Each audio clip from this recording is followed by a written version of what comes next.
Bismillahirrahmanirrahim. Assalamualaikum warahmatullahi wabarakatuh. Alhamdulillah hamdan katsiran tayyiban mubarakan fihi kama yuhibbu rabbuna wa yardah. Wa asyhadu an la ilaha illallah wahdahu la syarika lah wa asyhadu anna Muhammadan abduhu wa rasuluh. Sallallahu ala nabiyyina Muhammad wa ala alihi wa sahbihi amma ba'd.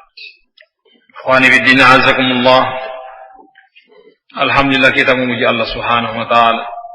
Kita masih disempatkan oleh Allah Subhanahu wa taala untuk menikmati sekian banyak nikmat Allah Subhanahu wa taala dan memanfaatkannya untuk menambah nikmat Allah Subhanahu wa taala berikutnya. Dan ini kita sering katakan satu-satunya jalan untuk menambah nikmat dan mempertahankan nikmat Allah Subhanahu wa taala. Wa in ta'udu nikmatallahi la tuhsuha. Sebelumnya kata Allah Subhanahu wa taala, wa ta'adzana rabbukum la in syakartum la azidannakum wa la in kafartum inna 'adzabi lasyadid. Ketika Allah Subhanahu wa taala mengumumkan kepada kalian, la in syakartum, jika sekiranya kalian mensyukuri nikmat-nikmat Allah Subhanahu wa taala, la azidannakum, aku akan tambahkan. Wa la in kafartum, akan tapi kalau kalian kufur terhadap nikmat-nikmat Allah Subhanahu wa taala, inna 'adzabi lasyadid. Sungguhnya azabku sangat pedih, kata Allah Subhanahu wa taala. Tentu kiranya kita memanfaatkan nikmat-nikmat Allah Subhanahu wa taala untuk mengundang nikmat Allah berikutnya. Baik. Dan kalau kita memanfaatkan nikmat ini akan terus kita rasakan nikmat Allah Subhanahu wa taala sampai masuk kita ke alam akhirat. Ikhwan fillah, azakumullah. Sesuai dengan tema pembahasan tentang masalah zawaj, baik, adab-adabnya dan apa yang berhubungan dengan masalah pernikahan. Ini termasuk nikmat Allah Subhanahu wa taala, bahwa Allah Subhanahu wa taala menghalalkan untuk kita melakukan pernikahan dan bahkan memerintahkannya. Dalam firman Allah Subhanahu wa taala, "Fankihu ma taba lakum minan nisa'i mathna wa thulatha wa ruba'. Fa in khiftum alla ta'dilu fa wahidatan aw ma malakat aymanukum dzalika adna alla ta'ulu." Fankihu ma taba lakum minan nisa'i. Hendaknya kalian menikahi apa yang cocok, apa yang pas untuk kalian dari perempuan-perempuan 2, 3 atau 4. Kalau kalian khawatir tidak berlaku adil, maka hendaknya kalian menikahi satu saja di antara perempuan atau budak-budak kalian. Juga ucapan Rasulullah sallallahu alaihi wasallam, "Ya ma'syarasy syabab, man istata'a minkumul ba'ata falyatazawwaj, fa innahu aghaddu lil basar wa ahsanu lil farj. Faman lam yastati' fa 'alaihi bis-shawm fa innahu lahu wija'." Kata Rasulullah sallallahu alaihi wasallam, "Ya ma'syarasy syabab, wahai sekalian para pemuda syabab atau orang yang belum menikah, man istata'a minkumul ba'ata falyatazawwaj, barang siapa di antara kalian yang belum menikah, maka silakan dia menikah. Karena sesungguhnya dengan pernikahan itu lebih menundukkan pandangan dan menjaga kemaluan. Dan barang siapa yang belum mampu untuk menikah, maka hendaknya dia berbanyak puasa, karena ini akan mengekang syahwat." Bijak. Syariat kita tidak menghendaki untuk menghilangkan syahwat, lah. Syariat kita menuntun agar supaya kita berlaku i'tidal, berlaku pertengahan dalam syahwat, dalam makan dan segala urusan. Baik, makan juga demikian. Kita dilarang untuk berlebih-lebihan makan dan juga dilarang untuk menyiksa diri dengan cara tidak makan. Allah merintahkan kita untuk makan, kulu washrabu wa la tusrifu. Silakan kalian makan dan minum dan jangan kalian berlebih-lebihan. Baik. Dan juga pernikahan ini adalah sesuatu yang merupakan sunnatul mursalin. Kata Allah Subhanahu wa taala, "Wa laqad arsalna rusulan min qablika wa ja'alna lahum azwajan wa dzurriyyah." Sungguh kami telah mengutus rasul-rasul sebelum engkau wahai Muhammad.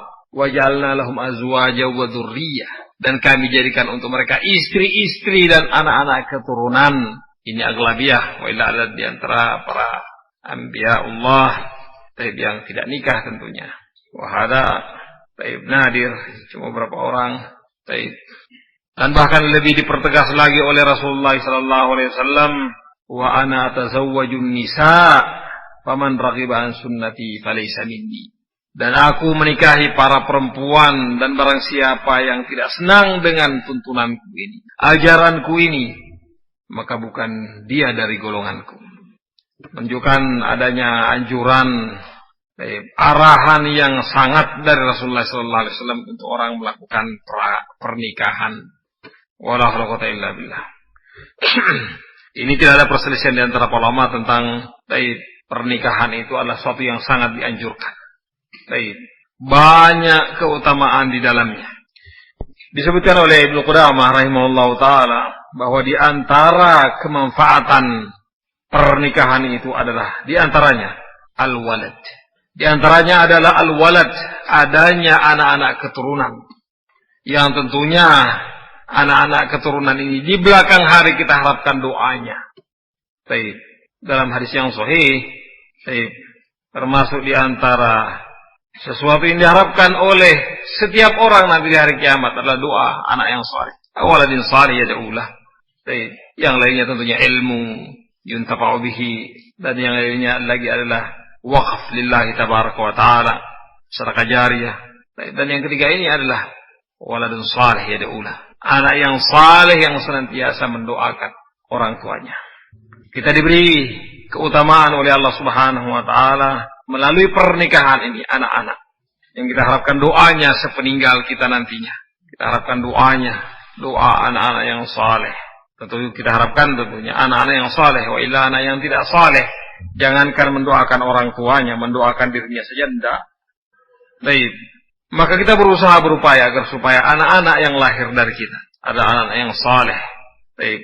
Oleh karena itu kita senantiasa berdoa kepada Allah Subhanahu wa taala ketika kita melihat anak-anak kita mungkin dalam keadaan bermain atau dalam keadaan kita mendekapnya dan menciuminya. Kita berdoa kepada Allah Subhanahu wa taala, Allahumma rzuqni birrah. Ya Allah, berikan kepada aku rezeki berupa kebaikan anak ini untuk aku di kehidupan dan setelah mati. Baik. Aulad abrar, dan ini termasuk kebahagiaan yang dimiliki oleh seseorang. Ketika Allah Subhanahu wa taala menganugerahi anak-anak untuknya, anak-anak yang abrar, anak yang berbakti. Termasuk kebahagiaan yang dimiliki oleh seseorang kalau dia memiliki istri yang salehah muwafiqah, kemudian memiliki anak-anak yang taib abrar, kemudian yang ketiga dia memiliki ashab salihun, teman-teman yang saleh, kemudian rezeki ada di kampungnya, tidak perlu kemana-mana. Tidak perlu keluar negeri, tidak perlu ke sana kemari, ada di dekat dia mendapatkan rezeki. Tidak perlu harus berpisah dengan rumah tangganya, keluarganya. Nah, ini termasuk kemanfaatan untuk kita melakukan pernikahan agar supaya kita memperoleh anak. Tidak bisa kita memperoleh anak kalau tidak nikah. Baik. Kemudian yang kedua adalah bahwa dengan kita menikah, banyak umat Muhammad alaihissalatu wassalam. Dan ini dikatakan oleh beliau, tazawwajul walud al-wadud. Fa inni mukathirkum bikumul umama yaumal qiyamah.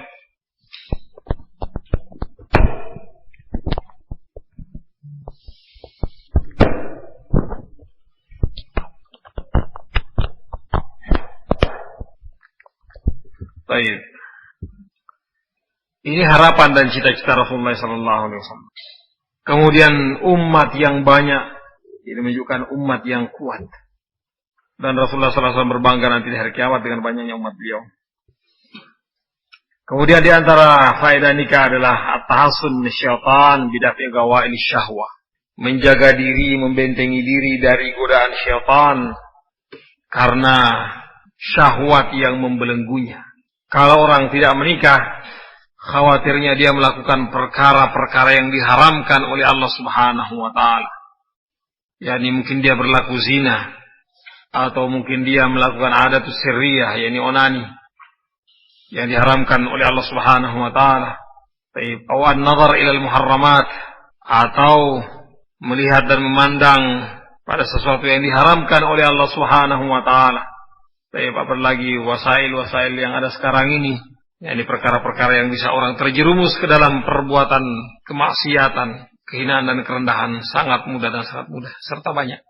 La haula illa billah. Maka dengan adanya istri dia, maka akan menghindarkan dia dari terjerumusnya dalam jurang kebinasaan dan kehinaan.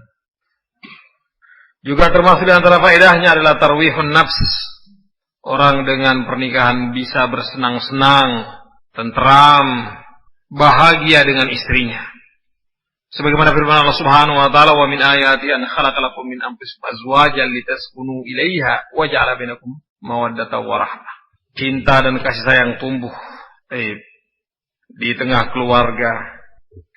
Kemudian di antara faedahnya adalah dengan kita melakukan pernikahan, tafrigul qalb an tadbiril manzil. Tidak perlu repot-repot lagi untuk mengurusi masalah rumah. Masalah nyapu, masalah ngelap, masalah cuci piring, masalah masak, masalah ini, masalah itu. Dengan orang telah melakukan pernikahan, maka istri ini kebanyakannya mereka inilah yang melakukan urusan rumah tangga, dalam rumah tangga. Jadi suami dia bisa menyibukkan dirinya dengan sesuatu yang lebih bermanfaat di luar rumah. Dengan mengajar, berdakwah ilallah, kemudian mencari ma'isyah, mencari penghidupan, rezeki di sisi Allah Subhanahu wa taala. Maka sesungguhnya perempuan yang salihah yang akan dinikahi oleh seseorang ini dikatakan adalah aunun ala dini bihadhihi tariqah. Aun sebagai pembantu seseorang untuk menjalankan agama ini dengan cara dan jalan yang seperti ini. Dia saling tolong-menolong, bantu-membantu untuk melakukan banyak kebaikan. Dan kita harus tahu dan pahami bahwa rumah tangga itu adalah lahan yang sangat besar untuk kita tanam padanya kebaikan. Lahan yang sangat luas untuk kita melakukan kebaikan-kebaikan di dalamnya. Maka perlu ta'awun dari dua belah pihak ini, suami dan istri, untuk melakukan banyak dan banyak kebaikan. Dan tentunya kalau kita tidak menikah, hidup sendiri, ya dia sendiri harus nyapu, dia sendiri yang harus masak, dia sendiri yang harus ngepel, dia sendiri yang harus cuci piring, sehingga banyak waktunya terbuang dari melakukan sesuatu yang lebih baik dan lebih bermanfaat. Maka dengan melakukan pernikahan, manfaat-manfaat yang kita lakukan itu lebih baik, lebih banyak. Wallahu musta'an. Kemudian juga termasuk di antara faedah pernikahan adalah mujahadatun nafs wa riyadatuha birriayati wal wilayah. Yani membiasakan diri dan mendidik diri bagaimana cara mengatur dan membina rumah tangga. Anak-anak perlu dibimbing, perlu dibina, perlu diarahkan, perlu dinasihati, melakukan hak-haknya, memenuhi hak-hak mereka, dan semangat untuk mencari harta yang halal, rezeki yang barokah. Kalau orang sudah memiliki istri, memiliki rumah tangga, dia akan semangat untuk mencari rezeki insyaallah, rezeki yang halal. Amma kalau tidak, dia malas-malasan. Dia akan mengatakan, tidak ada tanggungan saya. Maka dengan Allah Subhanahu wa taala memberikan untuknya rezeki, dia bisa memanfaatkan banyak kebaikan-kebaikan dan dia bisa memperoleh keutamaan yang lebih tinggi. Maka diriwayatkan oleh Imam Muslim rahimahullahu taala, kata Rasulullah sallallahu alaihi wasallam, dinarun anfaqtahu fi sabilillah wa dinarun anfaqtahu fi raqabatin wa dinarun tasaddaqta bihi ala miskin wa dinarun anfaqtahu ala ahlika afdaluhum ad-dinarul ladzi anfaqtahu ala ahlik. Kata Rasulullah sallallahu alaihi wasallam dari Abi Hurairah radhiyallahu ta'ala anhu dari Nabi sallallahu alaihi wasallam, dinarun anfaqtahu fi sabilillah, satu dinar, kita memiliki berapa dinar? Hakata, sama-sama dinar. Satu dinar kita infakkan di jalan Allah Subhanahu wa taala untuk peperangan. Wa dinarun anfaqtahu fi raqabah, engkau menginfakkan satu dinar untuk membebaskan budak, membantu pembebasannya. Wa dinarun tasaddaqta bihi ala miskin, satu dinar juga engkau sedekahkan untuk orang miskin. Wa dinarun anfaqtahu ala ahlika, dan satu dinar yang engkau berikan untuk istrimu dan anak-anakmu. Afdaluhumud dinar alladzi anfaqtahu ala ahlika, yang paling tinggi pahalanya adalah dinar yang engkau berikan kepada istrimu. Baik. Artinya kalau orang mencari nafkah dan memberikan kepada istrinya nafkahnya, maka dia memperoleh apa? Pahala tertinggi. Hakala. Kenapa? Karena memberi nafkah istri adalah wajib. Baik. Wajib. Dia inilah. Sebagaimana kata Rasulullah SAW, wabda biman ta'ul. Hendaknya engkau memulai memberi nafkah untuk orang-orang yang engkau menanggungnya. Menanggung pembiayaannya. La hawla illa billah. Bahkan Rasulullah SAW mengatakan, kafa bil mar'i itsman ayyudayya man ya'ul. Cukup merupakan dosa bagi seorang ketika dia menyia-nyiakan orang-orang yang mestinya dia tanggung, istri dan anak-anaknya. Maka dengan melakukan pernikahan, sekali lagi kita katakan bahwa di sana ada kebaikan dan keutamaan yang sangat banyak. Ini di antaranya. Wailah disebutkan lebih banyak dan lebih banyak lagi oleh para ulama tentang keutamaan melakukan pernikahan. Baik. Kemudian di sana sedikit ada perkara-perkara yang terkadang orang lalai karena apa? Karena sebab pernikahan. Dan memang kita tahu tidak ada di dunia ini kecuali apa? Atau tidak ada di alam ini kecuali ada sesuatu yang mutlak khair, dan ada juga yang syarr, dan ada khair yang bercampur dengan syarr. Baik, tinggal masalah yang khair yang bercampur syarr kita lihat bagaimananya. Baik, kalau ternyata khairnya lebih banyak, apalagi itu merupakan tuntunan, maka itu kita lakukan dan kita jalankan, dan kita berusaha untuk menjauhkan diri dari afat, masalah-masalah yang menjadikan kita binasa mungkin. Perkara-perkara yang mungkin terkadang orang susah menjalaninya kalau dia melakukan pernikahan. Tapi jangan takut ya, barakallahu fikum. Karena Allah Subhanahu wa taala menjamin untuk orang-orang yang melakukan pernikahan untuk menjaga diri. Allah Subhanahu wa taala menjamin kecukupannya. Allah Subhanahu wa taala menjamin kecukupannya. Insyaallah akan ada pembahasan setelah itu nanti tentang masalah perkara-perkara mungkin yang dengannya orang takut untuk melakukan pernikahan. Takut untuk melanjutkan masalah ini ke jenjang pernikahan, yakni ilmu yang didapatkan tentang keutamanya, kemudian dia tidak mau melakukan pernikahan karena ada rasa takut. Tapi apa itu nikah? Al-ajzu an talabil halali fa inna dzalika yasuf rubbama imtaddat yadul mutazawwij ila ma laysa lah. Al-ajzu an talabil halal, ketidakmampuan untuk mencari harta yang halal atau rezeki yang halal. Baik, karena memang susah untuk mencari yang halal, apalagi di zaman sekarang ini halal murni luar biasa. Minimal ada syubhatnya terkadang. Untuk mencari yang betul-betul halal, masya Allah itu yas'ud. Sehingga terkadang karena masalahnya dia memiliki tanggungan, dia memiliki anak istri, kemudian dia kurang takwanya kepada Allah Subhanahu wa taala, mungkin saja dia mengambil hak orang lain dengan berbagai macam cara. Mungkin dengan mencuri, dengan menipu, dengan walhasil hakada. Yani berbagai macam cara dan jalan untuk dia mengambil hak orang lain. Karena apa? Karena dia memiliki istri kasihan. Dia memiliki anak-anak yang harus dia tanggung. Baik. Asalnya yang kedua, al-qusur 'anil qiyam bi huquqin nisa wa sabri 'ala akhlaqihinna wa adahunna. Ketidakmampuan untuk menegakkan hak-hak perempuan dan ketidakmampuan untuk bersabar menghadapi istri. Yani mungkin istrinya memiliki kekurangan, akhirnya dia tidak sabar. Bidzalika khatar li'anna ar-rajul ra'in wal mas'ulu an ra'iyat. Karena ini sesungguhnya bahaya yang dihadapi oleh seorang suami karena dia sebagai kepala rumah tangga, dia nahkodanya. Baik. Kemudian ternyata dia yang diatur, dia yang disetir, dia yang la haula illa billah. Alhamdulillah kalau misalnya sang istri ini adalah rasyidah, salihah, tidak mengapa untuk dia memberi isyarat-isyarat untuk suaminya kepada kebaikan. Labas. Maksud di sini adalah ketika seorang istri tidak berada di atas kebenaran, menggampang-gampangkan masalah yang diharamkan oleh Allah Subhanahu wa taala, kemudian memaksa suaminya untuk ikut dia, inilah yang jadi permasalahan. Baik. Kemudian yang ketiga adalah ayakunal ahlu wal waladu yushghiluna an dzikrillah azza wa jalla. Ya mungkin kekurangannya adalah keluarga, istri dan anak-anak ini kebanyakannya biasa menjadikan orang lalai dari tafakur, lalai dari berzikir kepada Allah Subhanahu wa taala, dan lalai dari melakukan kebaikan yang banyak. Baik. Karena mungkin seharian betah saja di rumahnya dia dengan apa? Dengan istrinya. Bersenang-senang. La haula wa quwwata illa billah. Baik.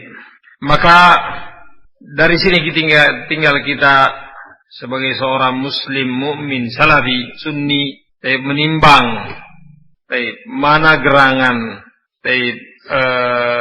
posisi ini yang lebih berat untuknya sehingga dia jalankan.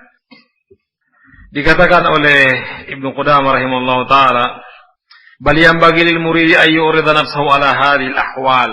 Orang yang menginginkan akhirat hendaknya dia hadapkan dirinya pada kemanfaatan pernikahan yang telah kita beberkan tadi dan afatnya, bahayanya.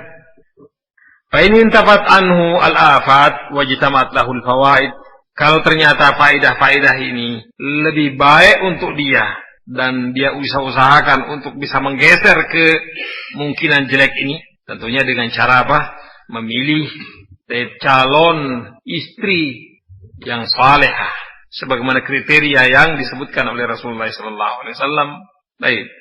Kalau faedah-faedahnya ini banyak untuk dia, bisa dia raih, sementara afatnya ini bisa disingkirkan. Biarkan lahu malun halalun wa husnul khuluq wa huwa ma'a dzalika syabun yahtaju ila taskini syahwah. Sementara dia sendiri, dia memiliki harta yang halal, kemudian dia memiliki akhlak yang bagus, sementara dia sangat butuh untuk meredam syahwatnya. Baik.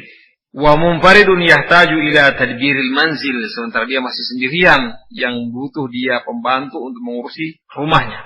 Fala syakka anna nikah afdal, maka tidak diragukan lagi orang yang seperti ini keadaannya, yang lebih utama untuk dia adalah menikah. Baik.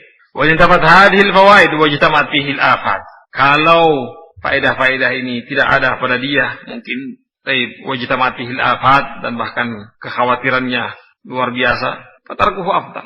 Wa hadha bi hakiman lam yahtaj ila nikah. Ini pada orang-orang yang memang tidak butuh untuk nikah. Kalau misalnya dia ini adalah orang yang impoten, tidak bisa menjimai istrinya. Orang-orang yang telah jelas-jelas dia tidak memiliki syahwat dan tidak memiliki kemampuan untuk itu, tidak boleh memang dinikahkan. Tidak boleh dinikahkan karena ini merupakan hak perempuan.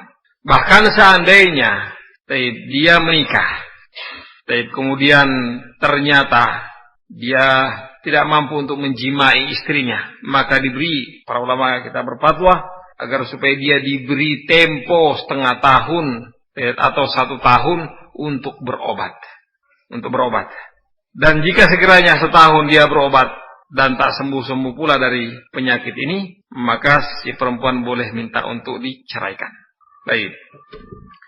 Fa in ihtaja ilahi fa innahu yalzamuhu. Akan tetapi kalau memang dia butuh dengan pernikahan, maka kembali ke hukum awal, melakukan pernikahan. Karena ini perintah Allah Subhanahu wa taala, perintah Rasulullah sallallahu alaihi wasallam. Bahkan diancam, "Faman raghiba an sunnati falaysa minni." Orang yang tidak senang dengan cara hidup Rasulullah sallallahu alaihi wasallam, maka dia bukan umat Rasulullah sallallahu alaihi wasallam. Wa la haula wa la quwwata illa billah. Oleh karena itu Rasulullah sallallahu alaihi wasallam memerintahkan kita untuk melakukan pernikahan. Untuk kita memperoleh keutamaan tadi, harus dipilih perempuan, tidak sembarang perempuan atau asal perempuan, karena perempuan banyak. Kata Rasulullah sallallahu alaihi wasallam, "Tunkahul mar'ah li arba', limaliha wa li hasabiha wa li diniha, limaliha wa li hasabiha wa li jamaliha wa li diniha tadfar bi dzati din taribat yadak." Dinikahi perempuan itu karena 4 asbab yang mendorong orang menikahinya. 4 menunjukkan bahwa agrad, tujuan pernikahan dari sekian banyak orang juga berbeda-beda. Lijamaliha, karena kecantikannya. Memang ada orang menikahi perempuan memang karena dia cari yang cantiknya saja. Masalah yang lain jadi masalah. Sebatas kecantikan tok. Yang penting cantiknya. Mau agamanya kacau balau, dia tidak pedulikan. Pokok dia cantik. Kemudian lihasabiha, keturunannya, dia mau keturunan darah apa? Darah biru, iya, bukan darah tinggi. Karena darah tinggi penyakit ini, barakallahu fikum. Keturunan berdarah biru, kata orang. Walaupun jelek-jelek, yang penting dia keturunan yakni bangsawan. Karena setiap daerah ada bangsawannya, ada orang terpandangnya menurut mereka. Walimaliha, dan ada orang menikahi perempuan karena memang dia mencari hartanya saja. Bagaimana modelnya dia, bagaimana agamanya dia tidak peduli, yang penting hartanya. Oleh karena itu Rasulullah sallallahu alaihi wasallam memberikan tuntunan untuk kita, fadfar bidatid din taribat yadak. Pilih yang bagus agamanya. Kalau tidak, maka engkau akan celaka. Artinya segala kekurangan yang mungkin ada pada perempuan itu, dari sisi kecantikan kurang mungkin, dari sisi harta juga tidak terlalu bagaimana, kemudian juga dari keturunan ya biasa-biasa saja, tapi agamanya ini yang bagus. Dia bisa menjaga diri, dia memiliki kemuliaan, dia memiliki kehormatan, dia memiliki harga diri, dia memiliki Masya Allah. Baik. Ini yang Rasulullah SAW perintahkan kita untuk memilihnya. Kekurangan-kekurangan yang ada ini bisa tertutupi dengan akhlak, bisa tertutupi dengan akidah, bisa tertutupi dengan Masya Allah, taib isyrah, taib yang bagus. Oleh karena itu, para ulama kita merentet perempuan yang perlu kita pilih untuk kita jadikan istri. Pertama, ad-din, perempuan yang memiliki agama. Karena Rasulullah SAW sendiri mengatakan, alaika bidatid din, hendaknya engkau memilih perempuan-perempuan yang memiliki agama, memiliki akhlak, budi pekerti, tutur bahasa yang bagus, sopan, Masya Allah, hormat terhadap suaminya. Karena perempuan yang tidak memiliki agama akan menghancurkan segala-galanya. Perempuan yang tidak memiliki agama akan menghancurkan bahkan agama suaminya sendiri, seandainya suaminya itu memiliki agama. La haula illa billah. Dan terus-menerus dia dalam peperangan dengan istrinya. Kalau bukan istrinya yang ikut dia, alhamdulillah, dia yang ikut istrinya, wal iyad billah. Yang kedua, husnul khuluq. Perangainya bagus, akhlaknya tinggi. Ini perempuan yang akhlaknya tidak bagus, kejelekannya dan mafsadahnya lebih banyak ketimbang manfaatnya. Walaupun rajin sholat, walaupun rajin puasa, karena akhlak ini di dalam dada ini, dalam kalbu ini, akhlak di sini tempatnya. Sekali lagi, akhlak yang jelek, akhlak yang jelek pada perempuan ini bahayanya lebih banyak, mafsadatnya lebih banyak daripada manfaatnya. Kemudian yang ketiga, yang dipilih dari perempuan itu adalah hasanul khalq, yakni rupawan, cantik. Dengan istri yang cantik, seorang mungkin dia lebih bisa menjaga diri dan lebih senang dengan istrinya. Oleh karena itu Rasulullah SAW memerintahkan kita untuk melihat dulu calon istri itu sebelum kita menikahinya. Sambil beliau SAW mengatakan, undur ila ma yad'u ila nikahiha, hendaknya engkau melihat perkara yang mengajak engkau untuk menikahinya. Raut wajah, postur tubuh, warna kulit, hakala. Ya, mungkin dengannya orang bisa senang untuk menikahinya, tertarik untuk menikahinya. Walaupun di sana ada juga orang yang tidak menjadikan masalah kecantikan ini. Bahkan ada orang yang memilih perempuan yang istilahnya cacat, cacat matanya sebelah atau pincang atau apa-apa, karena menurut dia bukan tamattu yang dia inginkan, bersenang-senang yang dia inginkan dari perempuan itu. Dia hanya sekedar menginginkan ta'awunnya. Tapi ini jarang, barakallahu fikum. Jarang sekali ada orang yang mau melakukan pernikahan. Wallahu musta'an. Jarang sekali. Wa illa, kebanyakan orang tentunya apa? Memilih dan mencari yang bagus. Kemudian yang ketiga, yang keempat, khifatul mahar. Perempuan yang minta mahar tidak terlalu tinggi. Dan ini berkenaan nantinya dengan para waliul mar'ah. Terkadang meminta mahar yang tinggi, seakan-akan perempuan ini adalah barang dagangan. Artinya kalau cocok dengan harga, dia akan melepaskannya. Kalau tidak, tidak. Baik. Maka agama kita ini bukan seperti itu pengaturannya. Pengaturannya adalah kata Rasulullah sallallahu alaihi wasallam, "Idza ja'akum man tardawna dinahu wa khuluquhu fazawwijuhu wa illa takun fitnatun bil ardi wa fasadun kabir." Kalau datang orang melamar anakmu yang memiliki agama dan memiliki akhlak yang agung, berpekerti yang mulia, silakan kau nikahkan. Kalau tidak, maka terjadi kerusakan di atas muka bumi ini. Baik. Terkadang orang-orang memasangi harga untuk anaknya dengan harga yang sangat tinggi. Wala haula wala quwwata illa billah. Dan ini tidak diperbolehkan tentunya dalam syariat kita. Apalagi yang datang ini adalah memang kufu untuknya. Memang orang yang sepadan untuknya. Baik. Rasulullah sallallahu alaihi wasallam menikahkan perempuan dengan surah dan ayat dari Al-Quran. Kata Rasulullah sallallahu alaihi wasallam, "Fama ma'aka minal Quran." Setelah Rasulullah sallallahu alaihi wasallam perintahkan sahabat ini untuk mencari cincin dari besi, ternyata cincin pun tidak ada dia dapatkan. Maka Rasulullah sallallahu alaihi wasallam mengatakan, "Fama ma'aka minal Quran." Apa yang kau dapat, yang kau miliki dari Al-Quran? Orang ini mengatakan, "Ma'i suratu kada wa suratu kada wa suratu kada." Kata Rasulullah sallallahu alaihi wasallam, "Zawwajtukaha bima ma'aka minal Quran." Baik. Dan warid dikatakan para ulama, Rasulullah sallallahu alaihi wasallam tidak pernah memberikan mahar yang sangat mahal untuk istri-istrinya. Kalau diuangkan sekarang cuma sekitar 14 rial seuria.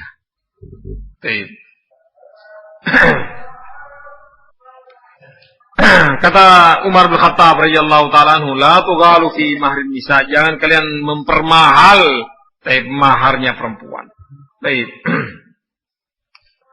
Sebagaimana tidak diperbolehkan wali untuk meminta mahar dari calon suami dengan harga yang tinggi, demikian juga seorang suami nantinya tidak boleh bertanya-tanya tentang harta perempuan ini. Baik. Karena dikatakan apa? Dikatakan Imam Tsauri, "Idza tazawwaja ar-rajulu wa qala ayyu syai'in lil mar'ah fa'alam annahu lissun."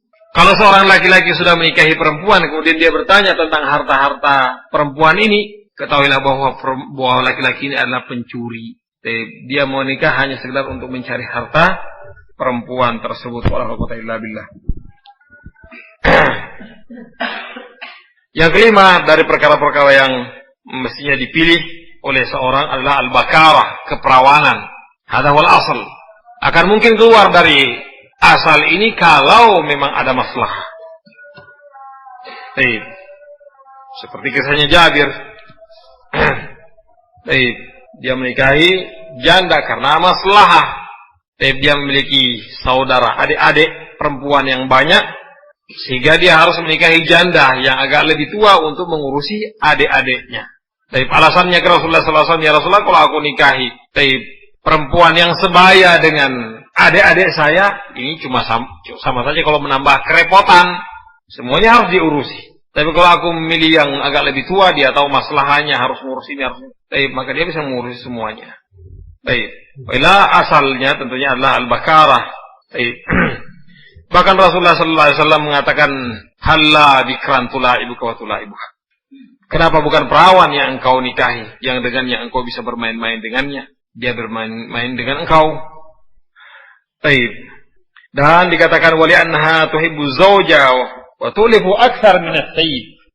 Ini adalah gelabiah. Kebanyakan perawan ini sangat lebih cinta terhadap suaminya ketimbang janda. Janda yang nikah dengan suami yang kedua atau yang ketiga. Khawatirnya mungkin dia akan membanding-bandingkan suaminya yang pernah dia miliki. Oh, kau tidak sama dengan suami saya yang pertama. Ya, hasil harga. Dia sudah ada suaminya sekarang, tapi dia bayangannya dengan suami yang sudah meninggal dunia. Wala quwwata illa billah. Dan juga fa'inat tiba majbulatun 'alal unsi di awwali ma'luf. Dan tabiat itu adalah kebanyakan orang adalah dia sangat cinta terhadap sesuatu yang pertama. Sesuatu yang pertama. Kalau dia janda, dia nikah yang kedua, yang ketiga, dan yang keempat. Tapi tetap dia masih terkadang lebih ingat dengan yang pertama. suaminya yang meninggal dunia mungkin. Hakadha wallahul musta'an. Wa huwa aidan akmalu limawaddatihi laha lianna tab' yanfuru min allati massaha ghairuhu. Karena tabiat ini akan berlari dari apa? Dari perempuan yang sudah disentuh oleh laki-laki lain. Wailah ini kita cerita tentang apa? Aglabiahnya wailah di sana ada perkara-perkara yang mengharuskan kita apa? Mungkin memilih janda-janda untuk kita nikahi. Wallahu musta'an. Kemudian yang keenam, antakuna waludan. Perempuan ini walud, bisa melahirkan anak banyak. Ini bisa dilihat dari keturunan-keturunannya, saudara-saudaranya. Dia berapa bersaudara? Mungkin 6 orang bersaudara, atau 12, atau 15 bersaudara. Hada menunjukkan bahwa dia adalah keluarga yang subur, bisa banyak anak. Wallahul musta'an. Karena anak ini terkadang juga menjadi permasalahan kalau tidak diberikan oleh Allah Subhanahu wa taala untuk satu keluarga. Jam berapa selesainya ini? Sekarang. Kita selesaikan ini. Agar antakuna waludan. Antakuna waludan. yakni perempuan itu bisa memiliki banyak anak. Bisa memiliki banyak anak. As-sabi' yang ke-7 an-nasab wa huwa an takuna min baiti dinin wa salah. Kita memilih perempuan yang berasal dari keluarga beragama dan keluarga baik-baik. Adapun yang biasa dikatakan oleh orang iyyakum wa khudara'id damin, ini hati-hati kalian dengan rumput hijau yang tumbuh di bekas kotoran hewan. Itu biasa lihat kalau di lapangan itu ada tai sapi, ada tai sapi, kemudian tai sapi itu sudah lama, akan rumput yang muncul di situ itu lebih subur dari yang lainnya. Hakata. Ini khudara'ud damin namanya. Ini cuma ungkapan orang, bukan hadis Rasulullah sallallahu alaihi wasallam. Biasa di sana ada perempuan masya Allah salehah, tapi keluarganya pemabuk, penjudi, ini macam-macam dari masalah-masalah yang menyimpang dari syariat. Tapi orangnya baik, ini perempuan ini, akhwat ini misalnya. Allahul musta'an. Kalau ada yang mau menikahinya, alhamdulillah. Mungkin dia menyelamatkannya dan memuliakan. Mudah-mudahan dia akan menjadi lebih baik lagi keadaannya. Tapi lebih bagus dari ini kalau memang dia berasal dari keluarga yang baik, keluarga yang beragama, keluarga yang saleh. Baik. Kemudian yang ke-8 antakuna ajnabiyah, hendaknya dan bagusnya dia adalah orang lain. Dia adalah orang lain, bukan kerabat dekat. Antakuna ajnabiyah. Wailah, kalau memang perempuan itu adalah kerabat dekatnya sendiri, kemudian dia tahu bahwa dia orang baik-baik, keturunan yang saleh, salehah, maka boleh dia menikahinya. Hakadha wallahul musta'an. Kemudian sebagaimana seorang laki-laki memilih kriteria-kriteria perempuan ini, perempuan pun dan wali perempuan pun harus mencari laki-laki yang memiliki kriteria yang sama seperti ini pula. Hakadha. Kita senantiasa mengatakan terima ini. Tapi seorang wali atas anak-anaknya tidak sembarang boleh menerima setiap saja yang melamar anaknya. Ingat ini. Kita katakan demikian. Karena memang Rasulullah SAW mengatakan apa? Idza ja'akum man tardawna dinahu wa khuluquhu fazawwijuhu. Yani dinahu wa khuluquhu ini sesuatu yang luar biasa. Patokan yang intinya tidak semua. Jangan kecil hati kalau misalnya kita melamar kemudian tidak diterima. Hakata.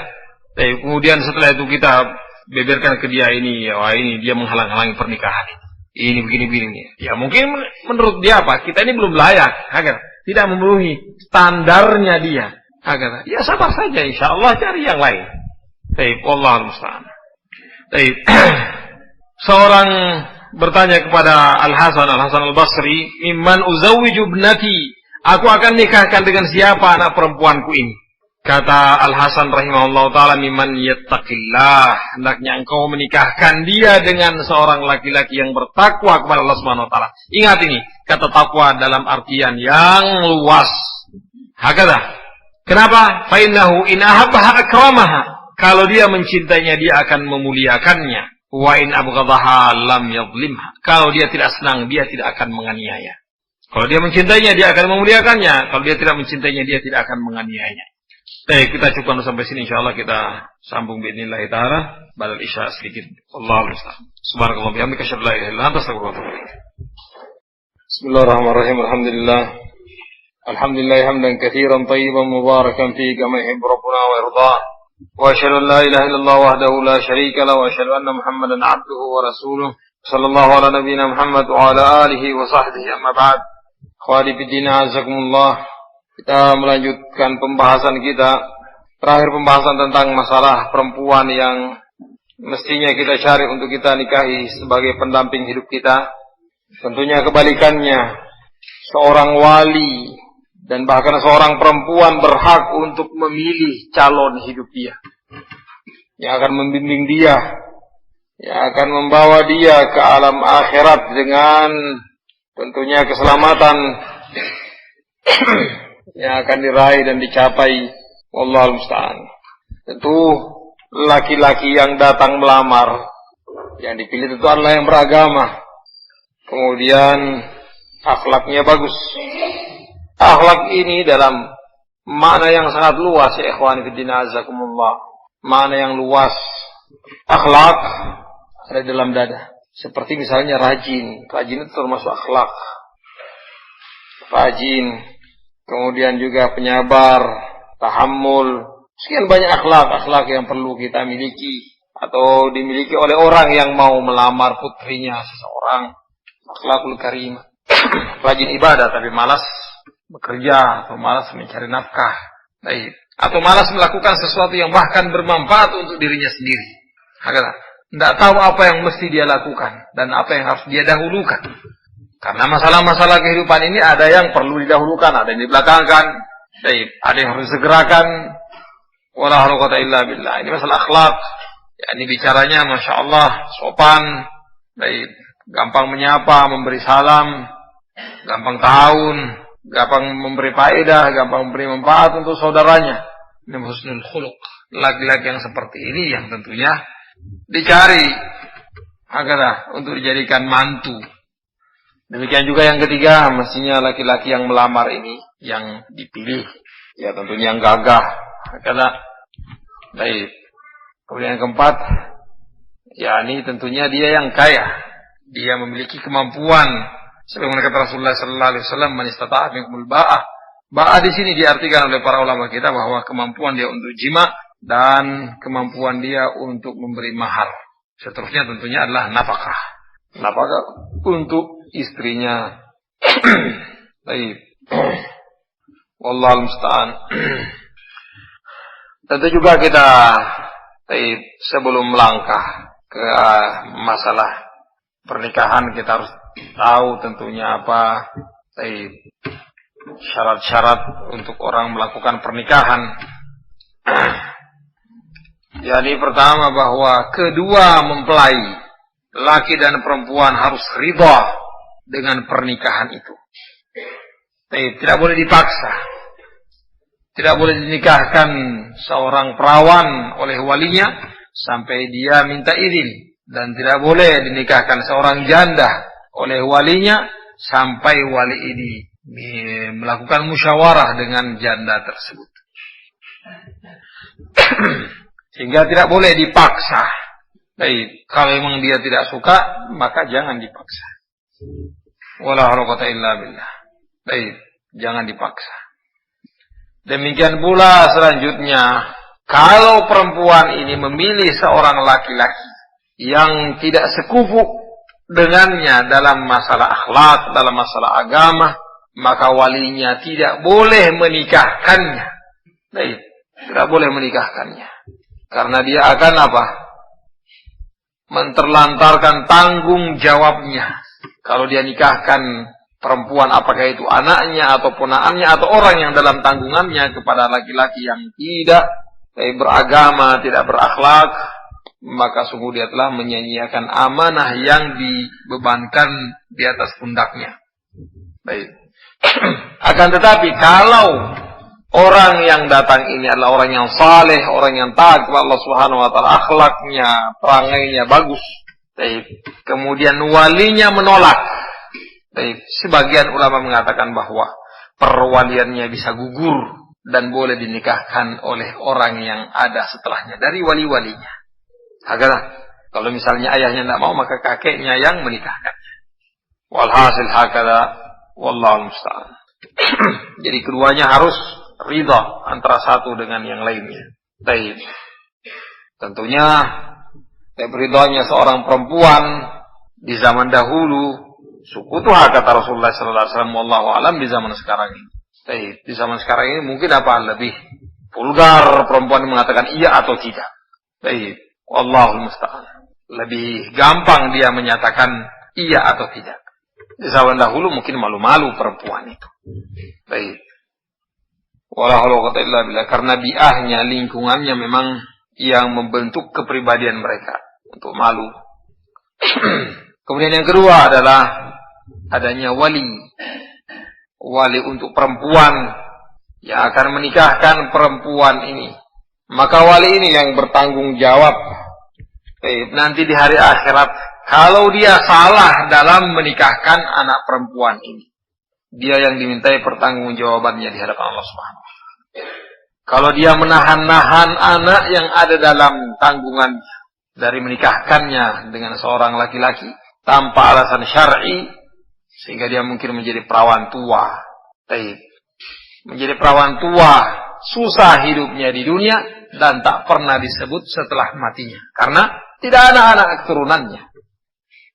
Susah hidupnya di dunia karena dia akan sebatang kara. Kalau dia memiliki anak-anak mungkin masih ada yang mengingatnya, masih ada yang mengurusinya dan seterusnya. Dan seorang wali ini kalau dia tidak becus dalam amanah ini, maka sungguh dia telah berlaku zalim, melakukan kesalahan, salah dia dan berdosa dia terhadap Allah Subhanahu wa taala karena tidak menunaikan tugas dan amanah ini. Dan juga dia zalim terhadap anaknya karena dia tidak menikahkannya padahal dia sudah siap untuk nikah. Dan zalim terhadap orang yang melamar ini karena orang melamar ini sebenarnya dia memiliki hak untuk menikahi anak perempuannya karena dia mungkin soleh, sekubu dengan anak yang bagus ini pula. Wala quwwata illa billah.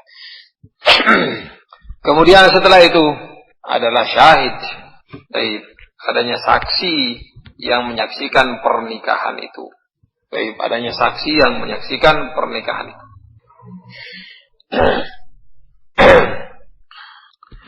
Kita kembali ikhwani fillah azakumullah bahwa sesungguhnya untuk seorang wali mengangkat seorang laki-laki menjadi mantunya atau suami dari perempuan yang dia tanggung kewaliannya. Dia memilih misalnya orang-orang yang taat kepada Allah Subhanahu wa taala.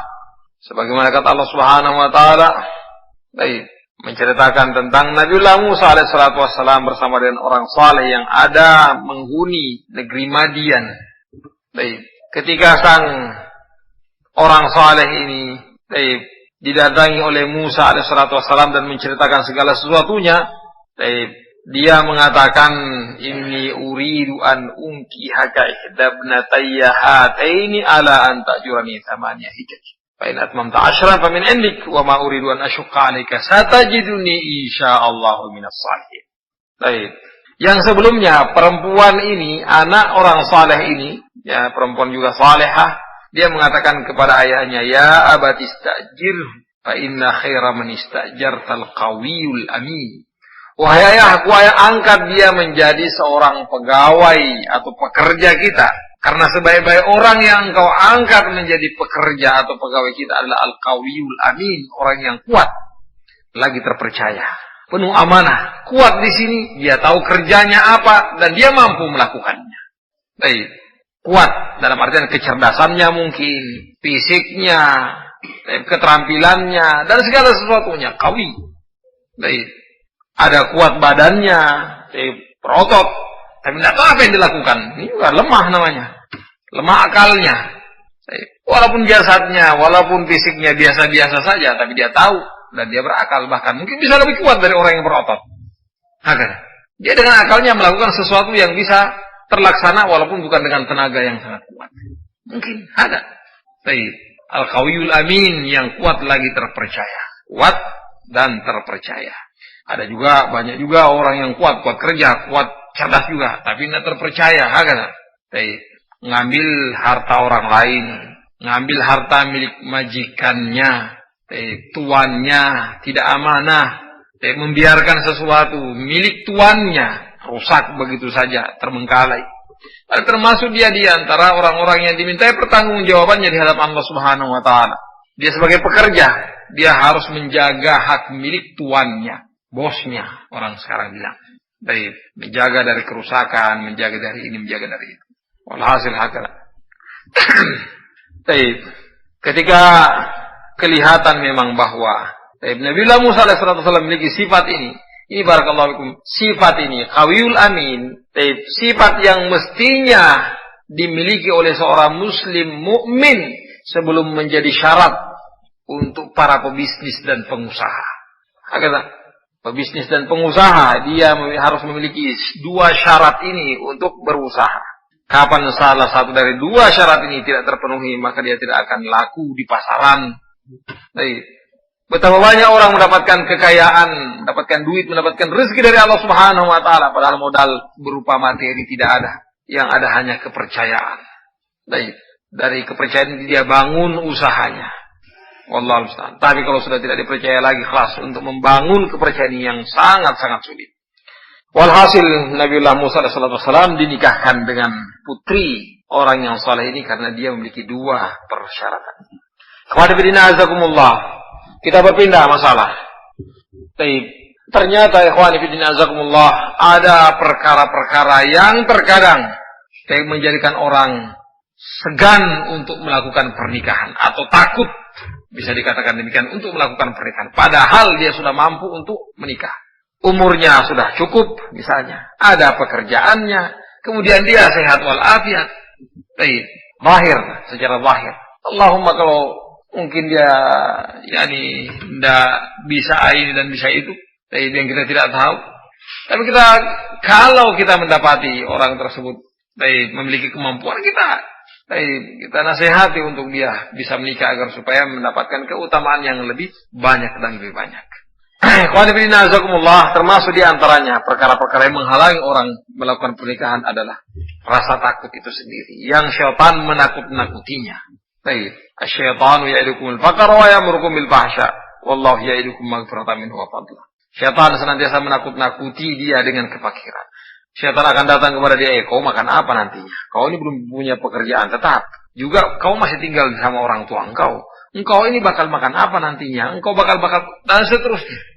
Sehingga dia apa? Dia enggan untuk melakukan pernikahan. Pokoknya ditakut-takut dia dengan apa saja sehingga dia tidak melakukan pernikahan. Atau dengan alasan-alasan yang macam-macam. Katanya mau ini mau itu. Menyelesaikan kuliah, menyelesaikan studi, menyelesaikan ini dan itu dari masalah-masalah.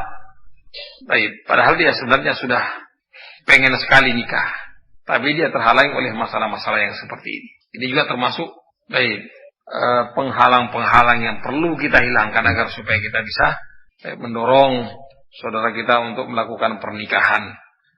Juga seorang wali tidak boleh menahan-nahan orang yang ada dalam perwaliannya dari menikahkannya kalau memang tidak ada alasan syar'i. Dan tidak mengapa seorang wali untuk memilih dan mencari calon suami untuk anaknya atau orang yang ada dalam tanggungannya.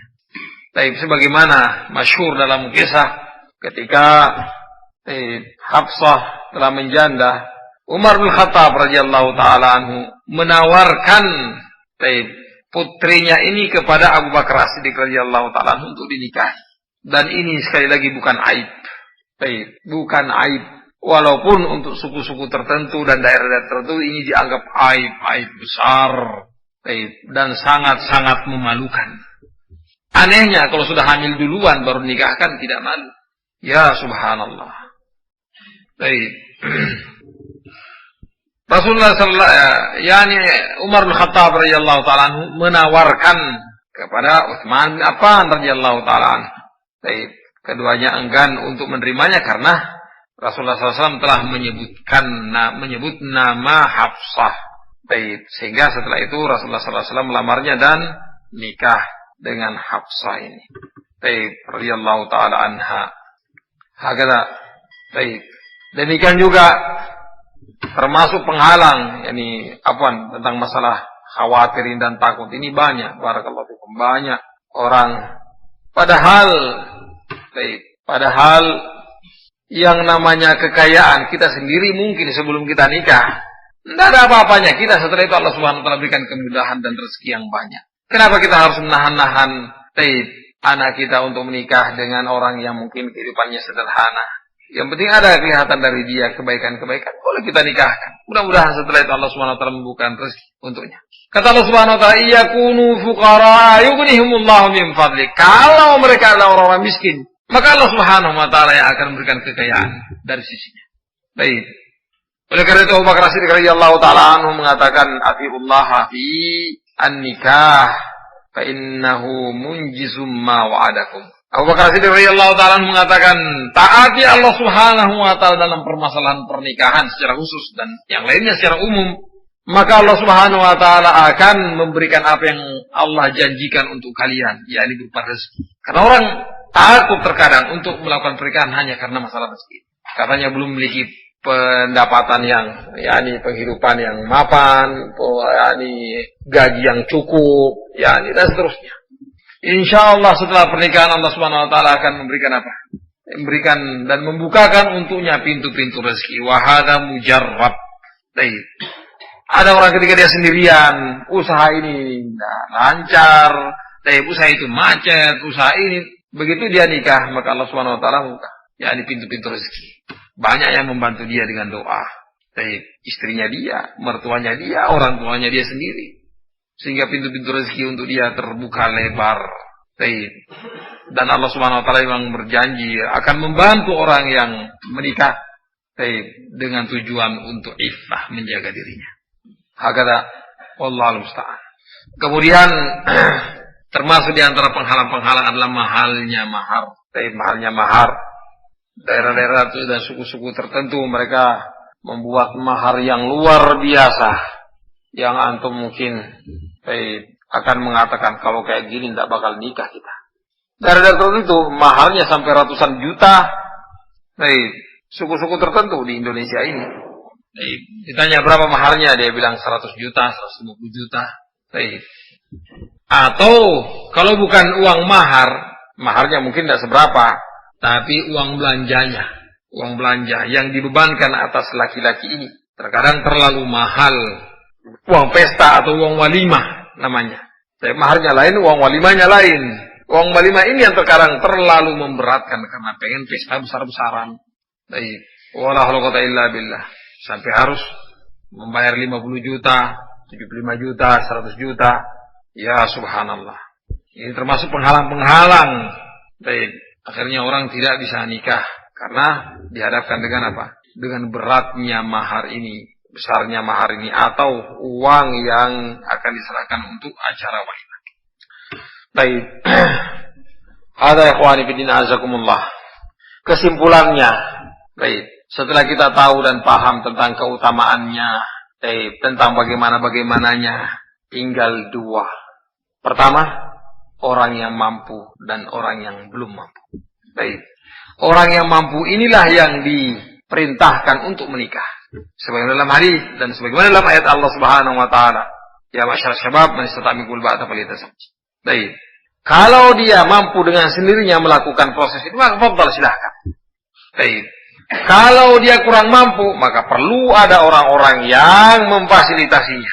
Inilah yang ada dalam firman Allah Subhanahu wa taala, wa ankihul ayama minkum was-salihin min ibadikum wa imaikum yakunu fuqara yughnihimullahu min fadli. Ankihul ayama minkum, nikahkan orang-orang yang tidak memiliki pasangan di antara kalian. Apakah itu anak kita atau ponakan kita atau saudara kita, teman kita, hagalah. Wa ankihul ayama minkum, apakah dia memang bujang atau duda, janda atau perawan yang statusnya tidak ada pasangannya pada saat itu. Wa anqil ayama minkum was-salihin min ibadikum, dan orang-orang yang saleh dari hamba sahaya kalian, wa imaikum, dan juga hamba-hamba perempuan kalian. Nikahkan mereka. Iya kunu fuqara, kalau mereka itulah orang-orang yang miskin, tidak memiliki apa-apa, khususnya budak. Budak ini tidak memiliki apa-apa, bahkan dia adalah milik tuannya. Yughnihimullahu min fadli, mudah-mudahan Allah Subhanahu wa taala memberikan keutamaan, memberikan kekayaan dari sisinya. Di sini ada isyarat untuk kita ta'awun, tolong menolong, bantu membantu untuk proses terjadinya pernikahan. Baik. Kalau ada saudara kita mau nikah, yakni kita lihat di akhirat, bagaimana untuk mau nikah? Dia mengatakan, iya mau nikah, siapa tidak mau nikah? Baik, cuma ada duit, atau ada duit tidak cukup misalnya. Orang yang seperti ini perlu dibantu, perlu ditolong, perlu ta'awun kita untuk melaksanakan apa? Pernikahannya.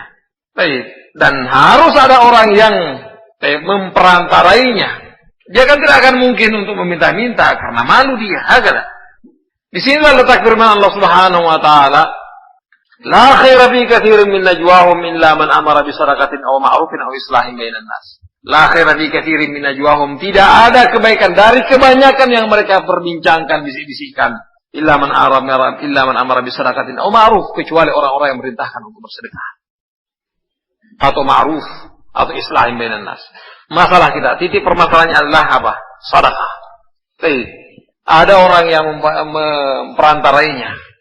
Dia akan mendatangi, ya di si fulan itu kita lihat ada, dia sudah ada pengen untuk menikah, cuman dia butuh ini. Tapi bagaimana? Kita bantu. Yalah, berapa duit? 50.000, ada 100.000, ada sekian.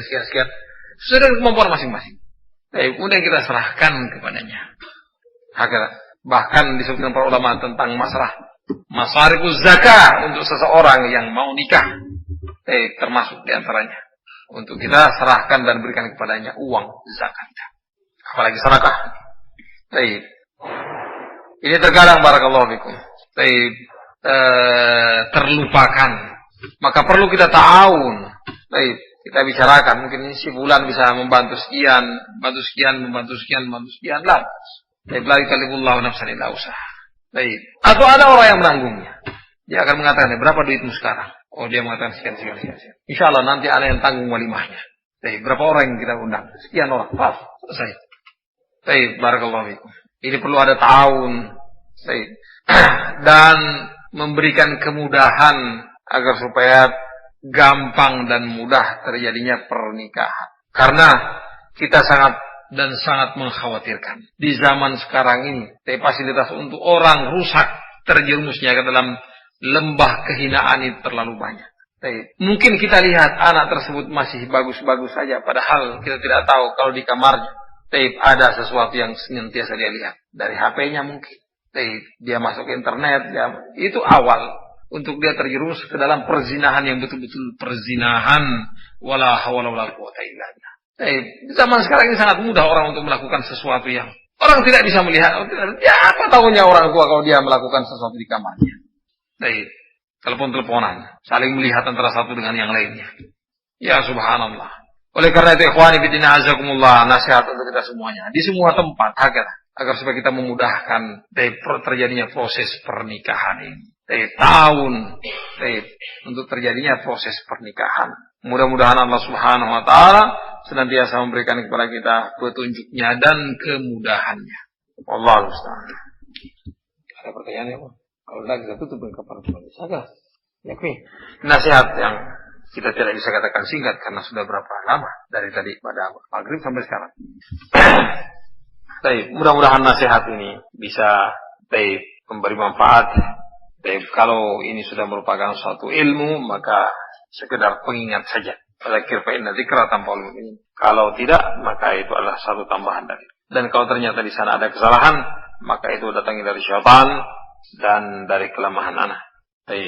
Kalau yang benar datangnya dari Allah Subhanahu wa taala. Kita tutup kafaratul majlis, mudah-mudahan Allah Subhanahu wa taala mengampuni kita. Subhanakallah bihamdika asyhadu an la ilaha illa anta astaghfiruka